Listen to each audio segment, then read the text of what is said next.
Did you know that in the UK in 2020, over 100,000 children were in care? In the UK, a child in care will generally be in one of 5 types of placement. In both adoption and foster care, the child lives with a different family to the one they were born into. In adoption, responsibility for the child is given completely to the new carers.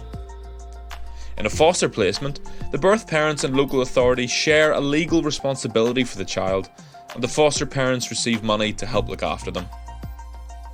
If everything is going well for the child in foster care, then the local authority may not need to be involved anymore, turning the arrangement into a residence order. Kinship care is when a friend or relative looks after the child. The 5th option involves children returning to live with their birth parents if they can care for them again. Every child's experience of care is unique, and many children build strong, loving relationships with their new families.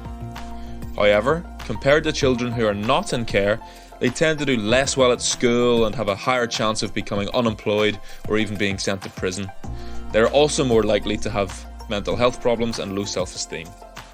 Dr Dominic McSherry is a developmental psychologist based at Ulster University in Northern Ireland.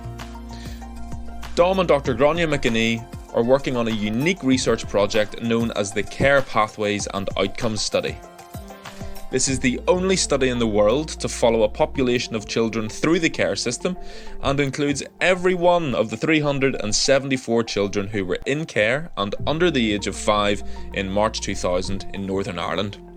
This study will help us to understand how children form new parental relationships, what difficulties they might experience, and how these might be overcome. While adoption is often considered the gold standard placement for children in care, Dom and his colleagues found that children in other types of placement were just as happy and had equally strong attachments to their carers. The important thing was not the type of placement, but whether they had been in the same placement for a long period of time. The study is now following the young people through their late teens and into early adulthood. This can be a tricky time for young people as they start to seek independence, and peer pressure plays a strong role in their behaviour. Dom and his colleagues hope to understand how and why the risk of placement breakdown increases during the teenage years. Dom's work in developmental psychology has shown it is vital that young people's voices are heard. What could you achieve as a developmental psychologist?